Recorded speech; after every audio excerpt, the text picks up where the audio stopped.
Olá, pessoal. Hoje nós iremos abordar dois assuntos na nossa aula. O primeiro vai ser como transformar o celular em um aliado estratégico e sobre gamificação também. Então, iniciando, o nosso material, ele vem falando sobre o celular. E hoje, a utilização do celular é mais do que uma realidade, né? O uso dele em sala de aula é algo inevitável, principalmente depois dessa questão da pandemia, em que foram descobertas novas metodologias nas práticas de trabalhos com essas crianças, e isso veio para ficar. É claro que isso será dimensionado conforme a idade do aluno, né? Tudo será adequado, porém não mais ignorado, pois se antes, né, ele era considerado um vilão que tirava a atenção dos nossos alunos, hoje ele é uma ferramenta de aprendizado. Portanto, ao invés de nós evitá-lo, nós temos que tratá-lo como um aliado na nossa prática de ensino. Claro que, com certeza, o professor quem deve determinar essas regras e as aplicações dessa utilização. E uma das reclamações de alguns professores é de que o celular, ele distrai os alunos. Claro que isso é uma verdade, sim, porém, antes dos celulares também havia essa distração. Isso nos mostra o desinteresse desse aluno pelo que está sendo ofertado pelo professor. Agora, já em relação às colas, que é citada também, entendemos que são questões mais simples. E normalmente, tais questões, elas já só requerem uma resposta decorada, ou que se assinale alternativas, coloque VOF, ou forneça um número como resposta. Então, fica bem mais prático para o aluno estar fazendo essa cola. Mas a utilização do celular na sala ajuda a criar um ambiente mais estimulante, porque o aluno ele pode pesquisar, ele pode estar trocando conhecimentos com os colegas, o que acrescenta dinamismo e qualidade a essas aulas. Agora, já tem uma questão, né? Quem não possui o celular? Se isso pode ser constrangedor para essa criança? Aí é uma questão mais contraditória, porque essas diferenças, elas existem até em relação ao material dessas crianças, as mochilas, os próprios tênis, cada um possui ou não, né, um tipo diferenciado de material, mas a gente tem que aprender a estar convivendo com essas diferenças e adequando tudo à realidade de cada criança. E aqui tem uma fala em relação ao argumento de que o celular não ajuda em nada o professor. Então, para que permiti-los? Vem vários questionamentos para você, professor. Já usou rádio, algum aparelho de reproduzir sons em sala de aula? Já usou alguma calculadora? TV ou DVD?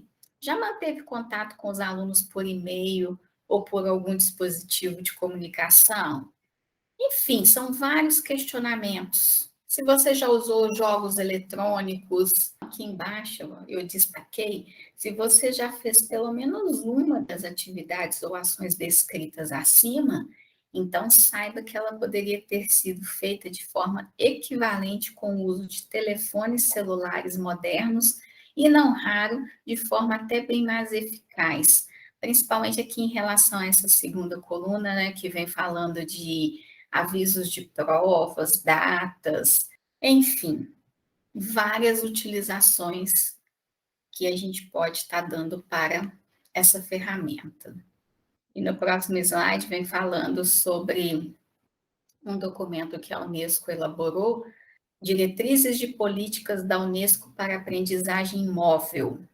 Eu vou deixar como material complementar esse documento, né, que ele trata da possibilidade de aprender em qualquer hora e lugar e da criação de um canal entre educação formal e informal. Depois vocês dão uma olhadinha.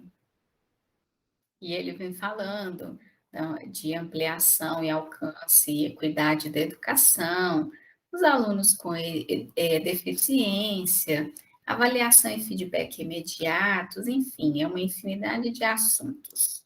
E a doutora Luciana Maria, em um artigo que ela elaborou, ela defende que o uso das tecnologias é um caminho sem volta e que a escola deve estudar a melhor forma de implantação dessas tecnologias. E como que a gente vai fazer essa implantação? Defina o uso do celular, processos e alinhamento com o plano pedagógico. O uso dessa ferramenta, ele deve ser com um objetivo. Então, para que não seja utilizado sem um objetivo, eu destaquei aqui, a escola deve, para evitar esse cenário, criar uma política do uso de celular nas salas de aulas. Debatidas com o corpo docente, essas regras podem se tornar uma cartilha que vai orientar os alunos sobre a melhor forma de usar o aparelho, ou seja, a normatização dessa utilização. Não é em qualquer momento, são nos momentos pré-determinados pelo professor. Promova acesso à internet. A escola pode criar uma cartilha de bom uso da rede Wi-Fi. Aí já é uma questão de realidade. A escola vai disponibilizar Wi-Fi para todos, ou essas crianças terão que utilizar os dados móveis. Aí você pensa assim, nossa, mas na rede pública, como que isso vai ser inserido? Enfim, planejamento. A equipe gestora, juntamente com a equipe docente, tem que fazer todo esse planejamento em conjunto. E os demais membros da escola, né, da comunidade escolar, eles podem participar. Como que seria essa implantação, essa distribuição de sinal de Wi-Fi para essas crianças? Talvez o alinhamento e treinamento dos professores, porque os professores devem dominar a tecnologia, ele tem que saber usar os recursos do celular, a gente vem falando disso em todas as aulas, dessa capacitação, dessa busca. O professor, ele deve entender os objetivos dos aplicativos para que ele possa tirar o máximo proveito e não perder o controle da aula. A tecnologia é algo inerente aos alunos e não pode ser um empecilho para o professor. O bom relacionamento do docente com o celular é um passo fundamental que a escola tem que olhar com atenção. Isso eu já falei também. A gente pode estar apoiando, pode estar orientando, mas você também tem que estar naquela busca ativa para você não ficar à margem da informação. Use a tecnologia na educação, gestão e comunicação. Aqui já é a questão da implementação dos aplicativos que facilitam tanto a vida do corpo discente, os alunos, para quem ainda não sabe, quanto para o docente, os professores. No nosso caso, né, nós temos a plataforma Blackboard. Né, ela controla a participação de vocês nas aulas, as notas das provas, os testes, enfim, todas as atividades. Antes, a gente utilizava outra plataforma, que era o Moodle, e que tinha uma diferença básica.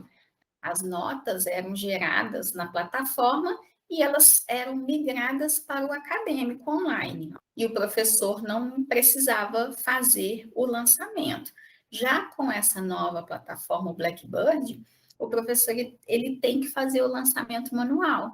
Então, assim, cada modelo de aplicativos ou programas que auxiliam, cada um tem as suas peculiaridades. Então, assim, falar que vai achar um perfeito é bem complicado. Então, o que melhor atende, as instituições vão escolhendo.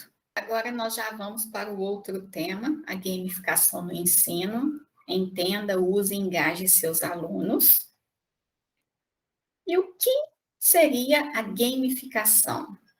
A gamificação surgiu como uma maneira de incentivo ao consumo e a fidelização de clientes com as empresas. Um exemplo disso é a inclusão de brinquedos nos produtos alimentícios, como o McDonald's, algumas marcas de cereal. E o termo gamificação significa Utilizar os mecanismos, a estética e o pensamento dos jogos com o objetivo de encorajar as pessoas, motivar as ações, promover aprendizado e resolver problemas.